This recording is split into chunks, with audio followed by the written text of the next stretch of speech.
Bienvenue dans mon atelier. Bienvenue dans Histoire d'artisan. Je suis Lisa Millet et je serai votre guide dans l'exploration de l'artisanat. Je vous fais découvrir les visages, ou plutôt les voix, de ces femmes et hommes qui ont décidé de passer leur vie à créer. Aujourd'hui, nous accueillons Nicolas Mérigout, designer ébéniste. C'est le jour où il a compris qu'il voulait faire du design que Nicolas a eu son déclic. Il est passé des 5 derniers de la classe au lycée au premier en école de design.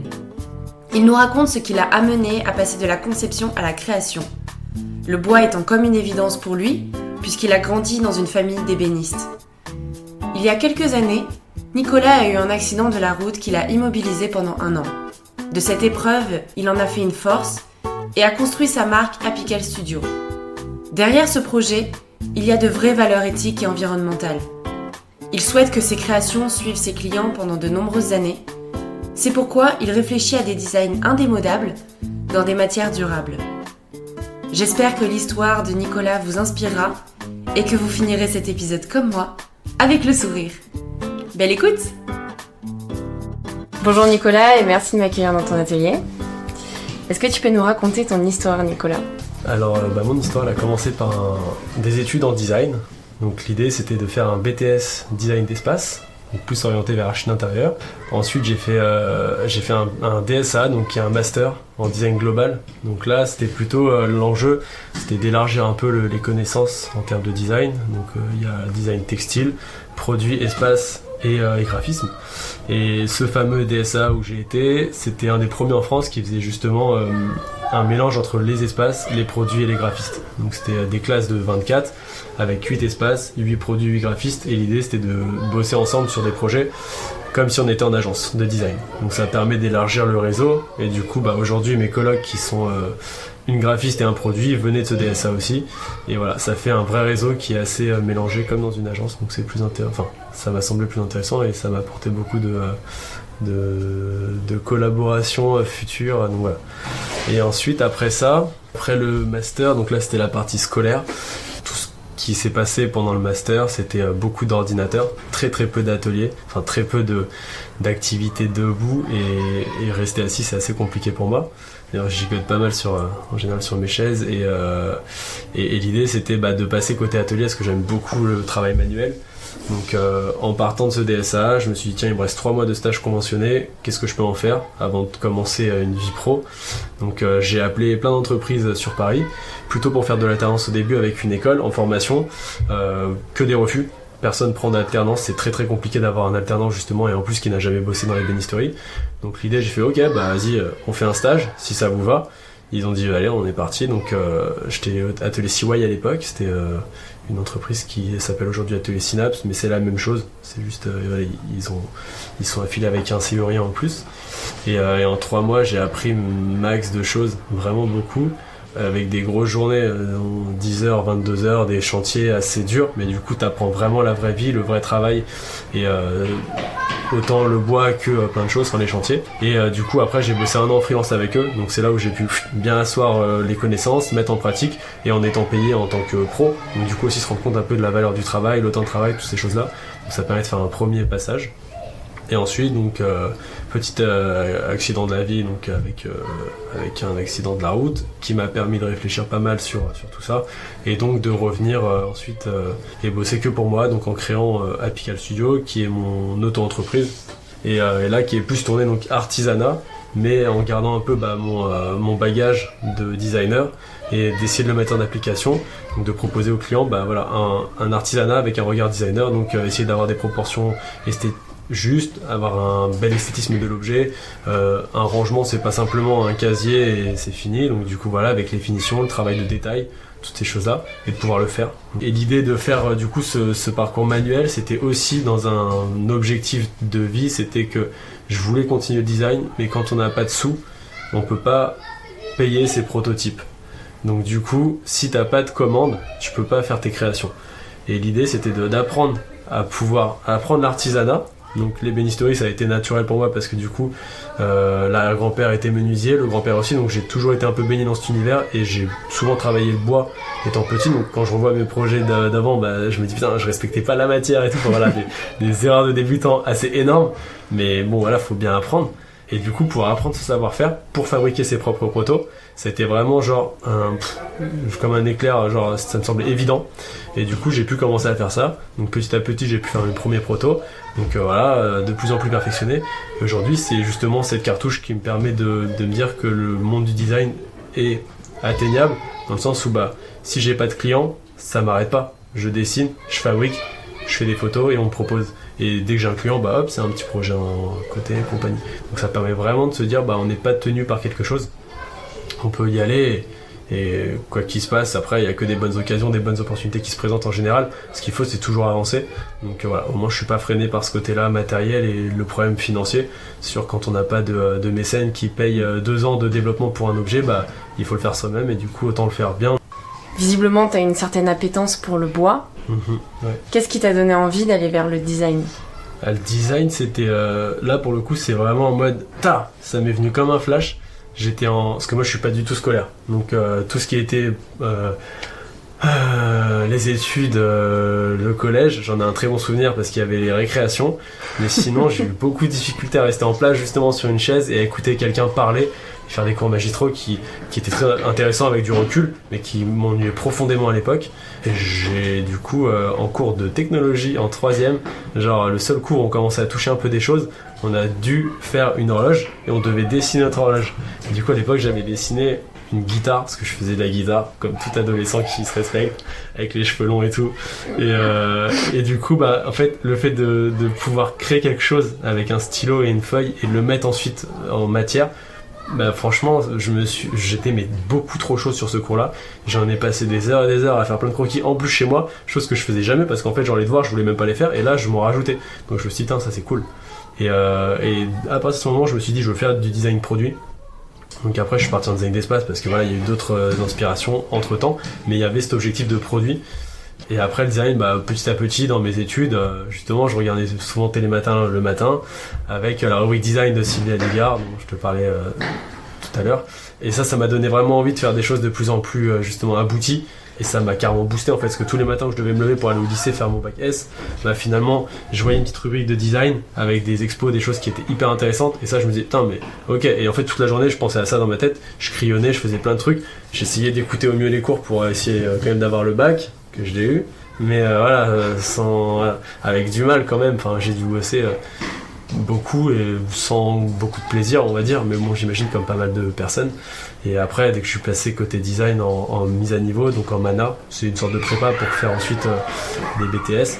Là c'était je suis passé j'étais peut-être dans les 5 derniers de la classe, je suis passé premier en mode ça c'était une évidence quoi. Je bossais, même pas forcément tout le temps, mais trop bien. Et les premières charrettes jusqu'à 4h du mat, tout ça, et en fait c'est trop bien quoi. Et c'est là où tu te rends compte que ça y est, c'est une passion, parce que du coup tu comptes pas tes heures et tu peux ne pas dormir pour un projet, et c'est trop bien. Donc le design, c'est une évidence. Après c'est la création au-delà du design, j'aime beaucoup la culture design, design années 60-70 aussi, j'aime beaucoup ça. C'est dessiner et le mettre en volume, c'est trop bien.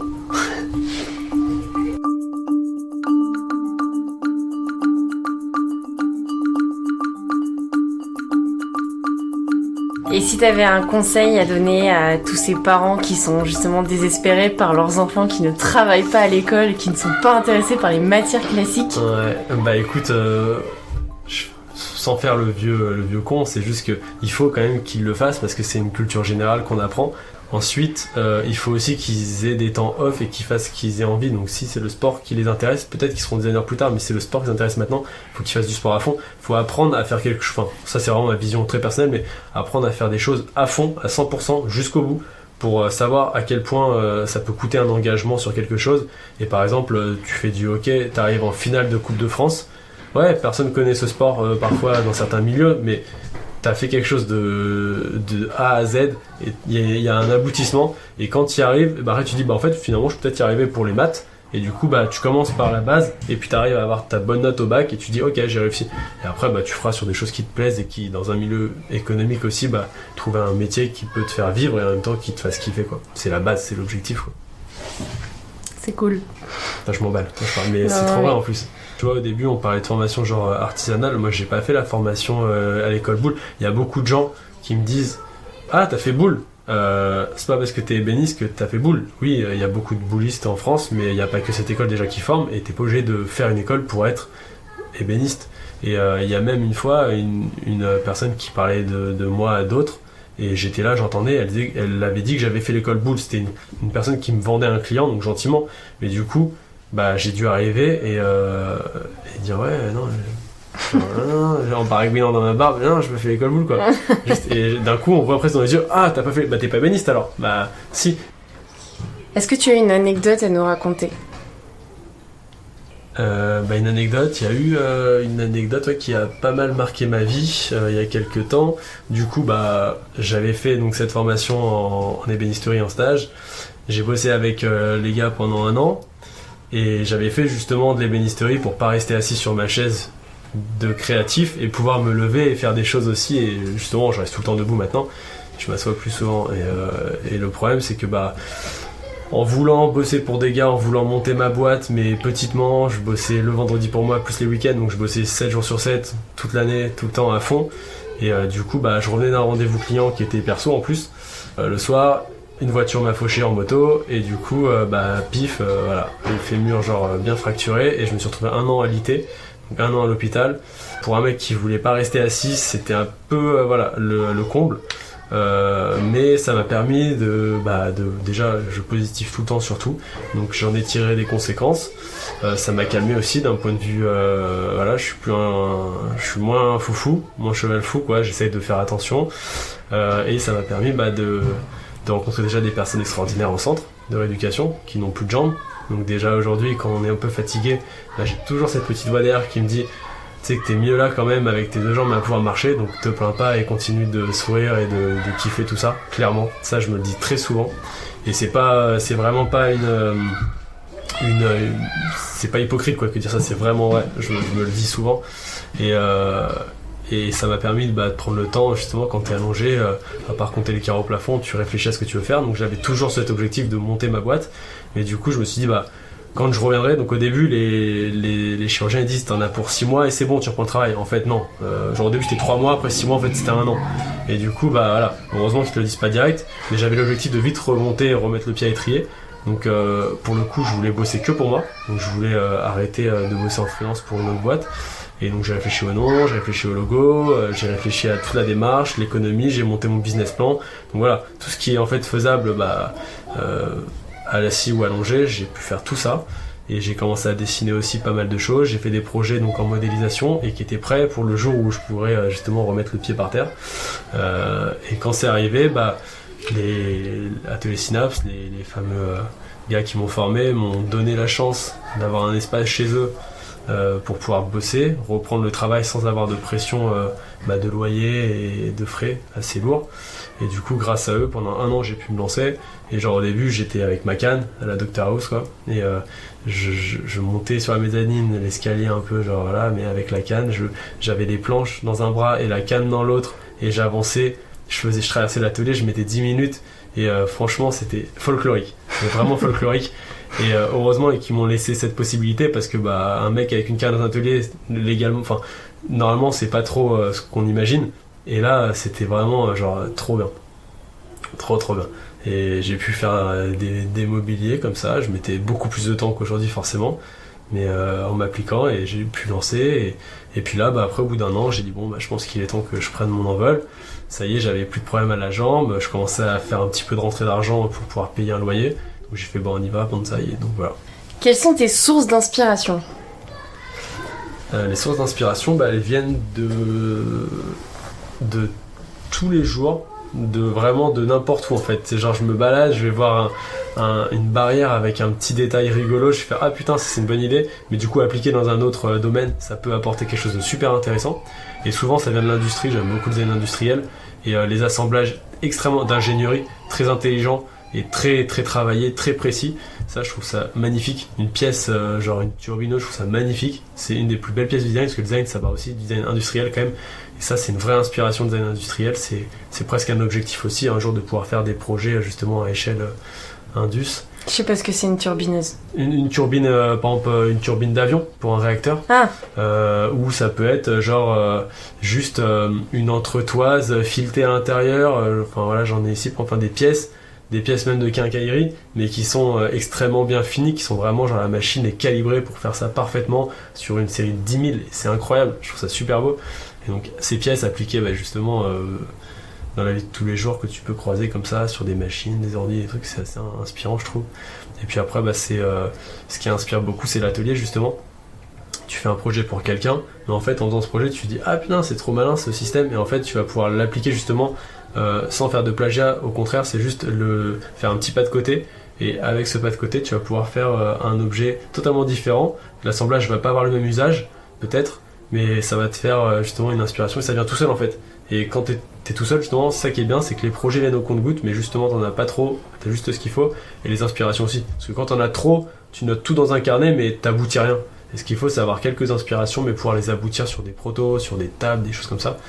Et voilà. Et puis après, forcément, il y a la culture design qui vient aussi en jeu, avec tout ce que j'ai pu faire comme expo, voire comme émission, dans les cours.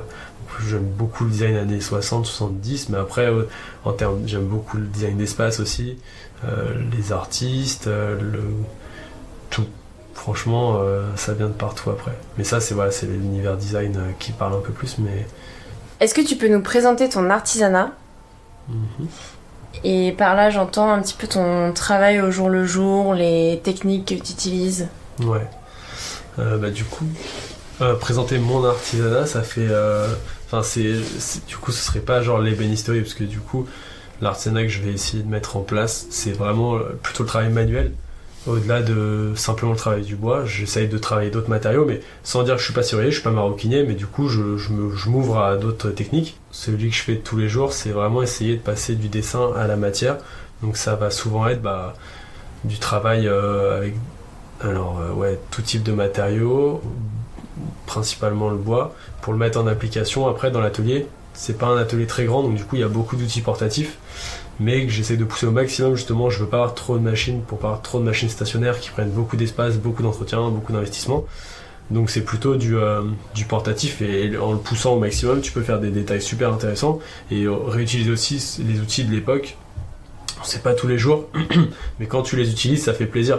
Style les ciseaux à bois que tu as récupéré chez le grand-père, il y a juste à les réaffûter. L'acier était de meilleure qualité à l'époque qu'aujourd'hui, donc en plus c'est un meilleur outil que ce que je pourrais acheter neuf aujourd'hui. Les scies japonaises, tous ces outils assez incroyables qui permettent dans la journée, je passe assez vite de l'ordinateur aux machines, et l'ordi fait partie de l'artisanat pour moi. Et autant que par exemple aujourd'hui on parle beaucoup des réseaux Instagram et compagnie, Instagram c'est une machine qui fait partie de l'atelier pour moi. C'est un outil qu'il faut savoir manier, qu'il faut faire attention de ne pas se blesser avec, et il faut vraiment l'utiliser à bon escient pour les bons projets, mais qui te permet de finir ton projet. Et je trouve que c'est vraiment important de le voir comme ça, parce que en tant qu'artisan, c'est, je crois, un des premiers médias qu'on va avoir depuis que les artisanats existent, qui permet de faire montrer aux gens ce qui se passe à l'atelier. Et quand un client il me demande une table, et qu'en story il va voir sa table se faire, je pense que ça n'a pas de valeur pour le client. Enfin, ça n'a pas de valeur, c'est sûr, c'est juste du sentiment, mais ça a une plus-value énorme sur l'objet, et c'est assez intéressant. Et après, moi j'aime bien aussi tout ce qui va être un peu poétique ou sensible. Et par exemple, j'avais fait une bibliothèque pour ma mère avec le châtaignier de mon grand-père qui était ébéniste, qui est décédé aujourd'hui. On avait vraiment le cœur du bois, en plus qui était en forme de flower power, donc c'était ouf. Alors j'ai kiffé. Et en comptant, il y avait 113 anneaux approximativement. Donc du coup, j'ai pu dire à ma mère que j'ai fait sa bibliothèque avec le bois du grand-père, et en plus le bois plus vieux que nous tous. Donc c'est assez fort. Ça te permet de te dire, quand tu bosses sur une planche, tu dis là, je vais m'appliquer. Et je veux faire bien, je veux pas rater, c'est pas genre je la rate, oh c'est pas grave, je jette le bois, je reprends un et je recommence. Non, c'est je le fais, et même auquel cas tu rates parce qu'un accident ça arrive, il faut savoir réparer, faut pas jeter. Et justement, je suis plus dans cette démarche de toujours essayer d'optimiser, et la matière, donc dans le design aussi que je mets en place, c'est des objets qui vont avoir donc des formes très épurées, mais parce que j'aime aussi les choses sobres, élégantes, mais aussi parce que je veux avoir des objets qui rentrent dans une réalité économique, et en même temps rester sur du matériau de qualité. Donc en gros les clients parfois vont me dire bah du coup c'est trop cher, on peut passer sur de l'aggloméré. Non, je bosse pas avec ces bois là parce que selon moi c'est des saloperies. Il y a plein de colle, c'est toxique, ça m'intéresse pas de le travailler. Donc je bosse avec du massif. Du coup bah moins t'as de matière sur l'objet, plus tu vas mettre de la bonne qualité au même prix. Donc c'est vraiment l'idée de faire des lignes très simples pour justement garder cette matière là. Et pareil sur les finitions, finitions naturelles, de bonne qualité. Donc bah moins t'as de surface, plus tu pourras vendre ton objet à un prix quand même qui rentre dans une réalité économique. Donc ça rentre vraiment dans le design. Je pense qu'il y a aussi cette notion de pouvoir le vendre, ton objet. S'il est invendable, ça n'a aucun sens. Et parfois on voit des dessins passer qui n'ont juste pas de sens parce que dans la réalité, oui tu peux le faire, mais à quel prix quoi? Personne ne va jamais acheter ça, c'est impossible. Donc, mais ça peut être intéressant aussi, les challenges techniques justement où c'est un objet unique à 50 000 balles, mais genre waouh, fallait le faire quoi, ça c'est cool. C'est pas encore arrivé, mais je serais pas fermé contre ça aussi. Donc en fait, toi, tu as un métier où tu passes du temps sur l'ordinateur à dessiner. Ouais. Et ensuite, tu vas modéliser ça. Ouais. Contrairement à... Alors moi, je te parle du cliché de l'ébéniste. Ouais. Pour moi, il a un carnet, un stylo, il fait des croquis et... Ouais. Le croquis, t'en fais toujours. Il y a le tableau Velleda en plein milieu de l'atelier, c'est vraiment pas pour rien, c'est en mode quand il y a un client même on dessine tout de suite pour s'expliquer, donc le dessin c'est très important. Après l'ordinateur ça permet de faire beaucoup de choses et ça permet de monter en 3D un projet assez complexe avec les bonnes épaisseurs, tout ça, donc il faut vraiment être très rigoureux sur l'ordinateur, c'est pareil, hein, c'est comme Instagram, c'est une machine. Donc c'est comme une ponceuse orbitale, c'est comme une défonceuse, faut vraiment le connaître et quand tu l'utilises bien, bah ça marche super bien. Et du coup les 3D, ça te permet ensuite de faire tes fiches de débit. Et une fiche de débit c'est un tableau Excel. Franchement on se croit agent comptable limite quand on fait ça. Mais du coup c'est hyper important de le faire très rigoureusement pour qu'une fois envoyé au fournisseur, il t'envoie les planches et qu'après il y ait le meuble plus qu'entre guillemets à assembler. Et ça au début c'était ce que je pouvais faire dans l'autre atelier, c'était justement partir du tronc d'arbre, sectionner en plots, donc déligner. Et en partant de ça, je délignais l'écorce. Je panotais, donc je choisissais mes pièces de bois vraiment en fonction de la teinte, des nœuds, de tout ça. Et je faisais des panneaux, et ensuite je faisais mon meuble. Du coup ça prend beaucoup de place, ça prend extrêmement de temps. Du coup, savoir le faire c'est très important, mais aujourd'hui maintenant, les panneaux, il y a des fournisseurs en France qui c'est leur métier de partir de l'arbre et de faire un panneau. Ils ont les machines pour ça, et c'est très très bien. Du coup, dès que tu veux te mettre dans une réalité économique, il faut passer par là. Mais c'est bien d'avoir fait avant tout le parcours manuel. Donc c'est ce qu'on apprend sûrement dans les écoles. Moi, je l'ai appris parce que du coup, là où je me suis formé, on le faisait. Et puis quand je suis revenu de l'accident, j'avais le temps de faire ça justement parce que comme j'avais pas d'argent, ça coûte moins cher quand même d'acheter un plot d'arbre qu'un panneau déjà fait. Donc du coup, c'était mon temps et j'ai appris à le faire, donc c'était cool. Et la question qui était sur l'ordinateur, c'est pas beaucoup, mais un peu quand même. Okay. Un peu de temps, quoi. Quels sont les projets sur lesquels tu travailles en ce moment ? En ce moment, je travaille sur pas mal de projets qui vont être plus justement design. Donc c'est des créations personnelles et des créations aussi que j'ai fait donc en collaboration avec Timothée Concaré. Donc là, on a monté une nouvelle structure, donc avec Apical qui est vraiment l'auto-entreprise où je travaille. Je suis artisan avec un regard designer. Et il y a Formel Studio qu'on vient de monter, donc là il y a 2-3 semaines, avec Timothée Concaré. Là c'est plus des designers avec du coup le regard artisanal. Donc ça permet d'avoir aussi le savoir-faire artisanal, la possibilité de prototyper. Et donc là c'est justement ce qu'on est en train de faire, c'est pour l'exposition à Naolof en septembre. On développe des gammes d'objets, donc table, banc, bibliothèque, donc en tant que designer. Et après on applique directement à l'artisanat, donc on fabrique nos protos, on prépare tout ça pour les expos. Donc là en ce moment c'est des projets perso mais qui ont vraiment un but concret au final et d'ici peu de temps. Donc c'est assez intéressant parce qu'il y a aussi c'est pas comme un projet perso, on a 6 ans pour le faire. Là il faut le faire pour le mois prochain, donc faut y aller. Et après à côté de ça il y a pas mal de petits projets qui passent aussi parce que je suis arrivé il y a pas longtemps dans l'immeuble, dans mon nouvel atelier avec les habitations qui sont à côté. Et à l'inauguration, il y a pas mal de clients qui sont venus. Maintenant, les particuliers, j'en prends de moins en moins parce qu'il y a de moins en moins de demandes quand on les cherche pas. Mais là, en l'occurrence, il y a 2-3 voisins, voisines qui ont voulu avoir une belle pièce de bois chez eux. Voilà, je suis sur ces projets-là aussi en parallèle et c'est assez chouette. Ça crée du lien social avec les gens du quartier, donc ça c'est extrêmement bien. Et en plus, pour les livraisons, c'est optimal, tant pour moi que pour eux, ça leur coûte moins cher. Et en plus, moi, c'est hyper facile de partir de l'atelier avec le panneau chargé sur les chariots et d'arriver. S'il manque vraiment quelque chose, je suis à côté, donc c'est trop bien. Puis au-delà de ça, il y a le contact avec les gens, c'est plus perso. Donc je les reverrai plus tard, ils pourront me dire comment ça évolue chez eux. Enfin, c'est assez cool, tout ce côté-là. T'as parlé d'une exposition en septembre ? Ouais, alors en septembre, ça va être pour la Design Week, c'est Now Le Off, donc qui va se passer dans le Marais cette année. Avant, c'était au Doc, c'était de la mode et du design à Paris. Tu l'écris comment ? C'est N-O-W, le O-2-F. Ok. Maintenant Le Off, en gros. Et ça existe depuis quelques années. En gros, l'idée, c'est de mettre en avant les nouveaux designers et artisans qui montent sur la scène. Donc les millénials, comme ils les appellent, donc c'est les jeunes d'aujourd'hui, quoi. Et là, donc on se lance, nous, c'est un peu le lancement officiel pour former le studio, donc avec le logo, la charte graphique, les 3 premières collections qu'on a pu monter, donc dessinées et faites, qu'on a certaines déjà un peu vendues à des particuliers. L'idée, c'est de trouver d'autres clients, surtout de dire, nous on fait ça, c'est notre style, et on le fait avec cette qualité de finition. Et on le fait en France avec des matériaux français, donc tout le bois est français, la finition est naturelle. Il y a des principes perso que j'applique vraiment dans mon métier, c'est pas en mode, ah ça y est, là faut gagner de la thune, j'oublie tous mes principes, au contraire, je vais me challenger pour réussir à appliquer mes principes de ma vie personnelle dans mon métier. L'idée, c'est aussi de faire des projets qui tiennent dans le temps, pour ne pas avoir à les jeter dans 5 ans, ou dans 2 ans même. Et il y a aussi le côté, le regard des gens, ils peuvent se lasser d'un meuble. Et du coup, un meuble sobre, classe, élégant, en tout cas c'est ce que j'essaie de faire, donc après c'est chacun a son goût et les couleurs. Mais en gros, c'est plus tu vas rester sobre, élégant, et le petit détail subtil qui fait que ton objet vraiment a une touche en plus, et ça peut permettre aussi à l'objet de vivre plus longtemps. Parce que les gens, c'est pas l'objet qui va se casser, c'est les gens qui vont le jeter, ou le revendre, ou autre chose. Donc s'ils le revendent, c'est bien, parce que ça va suivre un nouveau cours, mais s'ils le jettent ou qu'ils l'abandonnent quelque part, c'est perdu. Et donc après, ils vont en racheter un, et encore, et on s'arrête jamais. Donc c'est vraiment essayer de faire ça, quoi.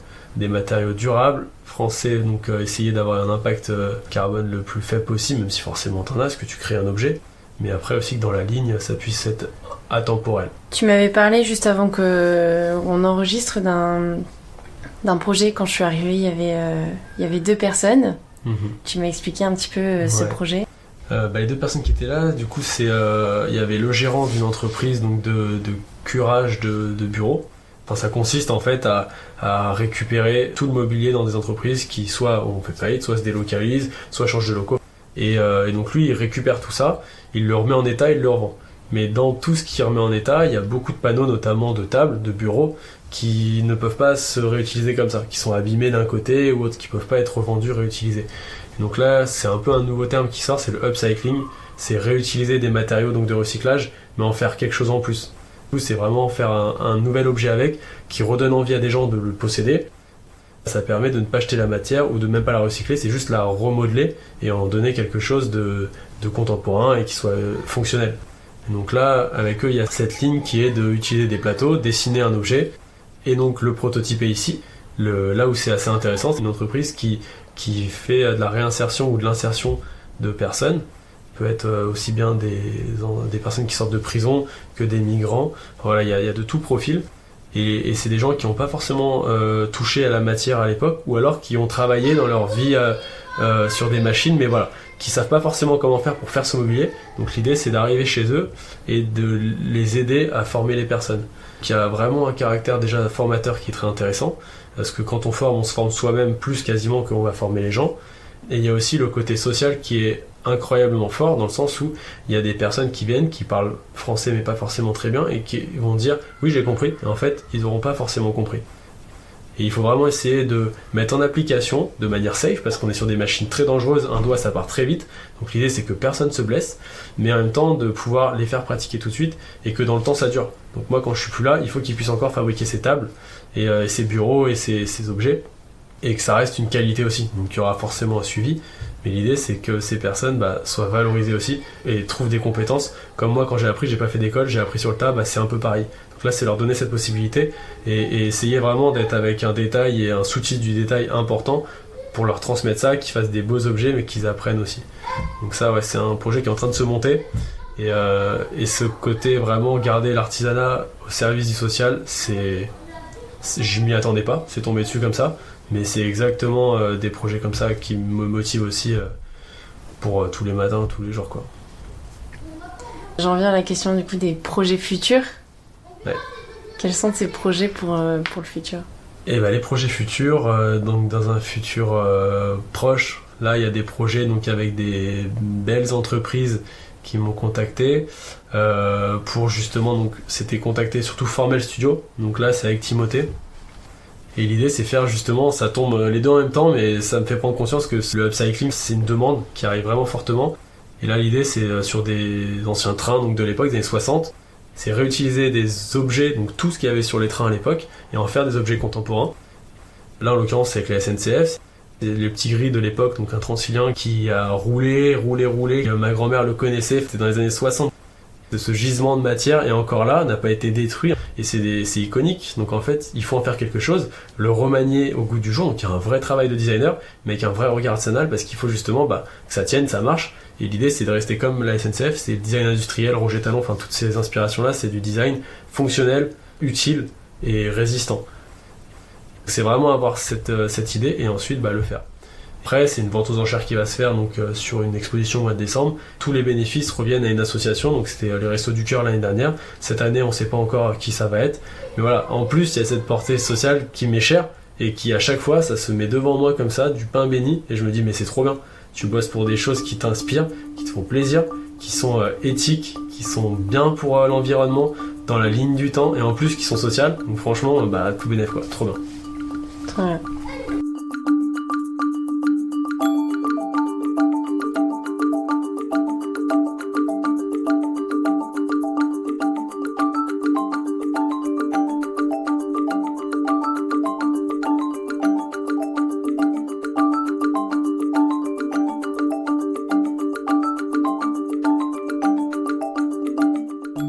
Quels sont les principaux enjeux que tu rencontres aujourd'hui dans ton métier? Les enjeux pour l'artisan, c'est forcément de se faire plaisir, mais c'est aussi d'arriver à payer son loyer. Les 3 bases fondamentales, c'est se nourrir, se loger, se vêtir. Avec ça, on peut vivre. Et du coup, forcément, il faut faire rentrer de l'argent. Et c'est ce qui est assez difficile aussi, c'est que si tu es au fond de ton atelier tout seul, les projets ils vont pas forcément se faire comme ça. Il faut apprendre à faire des devis, des factures, pour vendre son temps au juste prix quoi. L'idée c'est de faire ça aussi. Et il y a un autre enjeu, c'est celui du coup de la sécurité. Donc c'est quand même un métier manuel où il y a des risques potentiels, donc il faut anticiper tout ça. Et il faut toujours essayer de se projeter. Pour un accident, ça peut mettre le pied à terre pendant quelques temps, sachant que pour le coup j'ai déjà vécu ce genre de traumatisme dans la vie pro, qui m'a pas abattu, loin de là, au contraire ça m'a rendu plus fort. Donc l'idée c'est que si un jour il devait se passer quelque chose, il faut simplement assumer économiquement les frais fixes qu'il faut, donc il faut anticiper ça. Il faut avoir un regard de l'artisan dans son atelier, il faut essayer vraiment de gérer ce problème-là. Si jamais il se passe quelque chose un jour, il faut rebondir, toujours de la bonne manière, donc même avec une main en moins, il y a des mecs qui sont serruriers, il y a des très belles histoires qui existent, donc c'est un enjeu aussi, c'est de faire attention à soi. Et toi tu fais comment justement pour anticiper ces possibles accidents? En fait, depuis du coup l'accident, j'imagine souvent des situations d'accident. Donc je pense que c'est un peu le trauma qui peut rester. Il y a beaucoup de moments où je me dis attention à ça. Hier soir, par exemple, tout bonnement, j'étais à l'escalade, je fais du bloc. Il y a un mur qui est en dalle, donc si on glisse, on peut facilement se taper la mâchoire. Franchement, je préfère aller monter un autre mur que de monter celui-là, parce que si jamais tu glisses, tu te fractures une chicot, c'est dommage quoi. C'est juste essayer d'éviter les problèmes. Mais le problème c'est que la nature revient toujours au galop, plus tu la pousses plus elle revient, et j'ai une nature à vouloir toujours foncer, et aujourd'hui je suis en vélo plus en moto, souvent je me dis ralentis quoi, fais gaffe, juste parce que ce serait con de te faire renverser par une voiture et de pas pouvoir bosser pendant 2 mois, quand t'es tout seul, si toi t'es pas là, les machines ne tournent pas, et elles s'enrayent, donc il faut que tu sois là. T'as un pour casque? les machines. Bien sûr j'ai un casque, j'ai plein de lumière, ma copine m'a mis des lumières partout, j'en ai sur les rayons, ça fait des petits cœurs bleus, c'est génial. Il y a tout ce qu'il faut. C'est bien, c'est bien.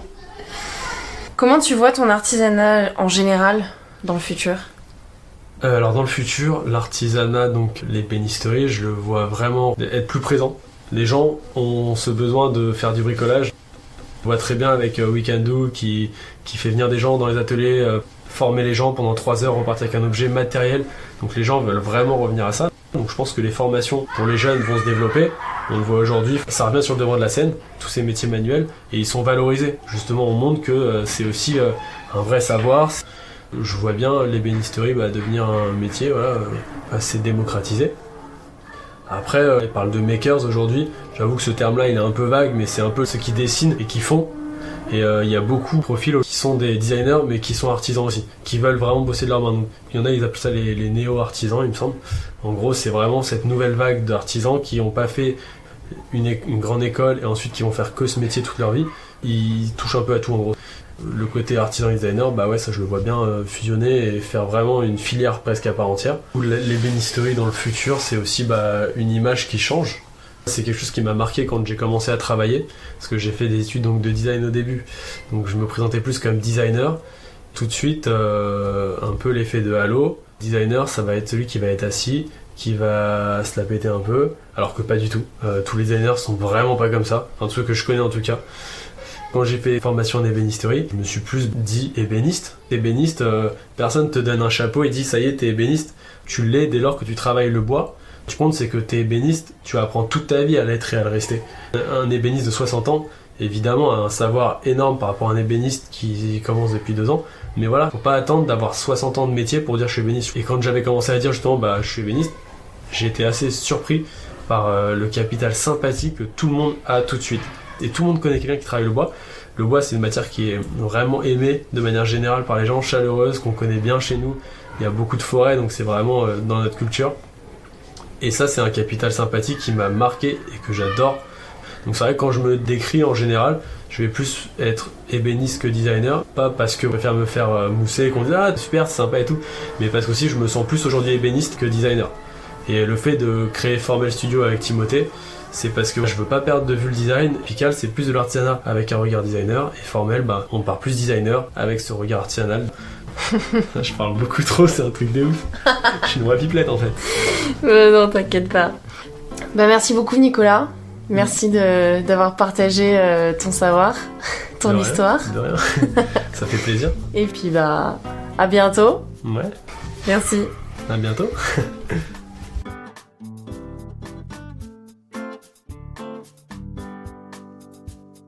Merci beaucoup pour votre écoute. J'espère que l'histoire de Nicolas vous aura inspiré. Si vous souhaitez en savoir plus sur son travail, n'hésitez pas à vous rendre sur Facebook ou Instagram à Histoire d'artisans.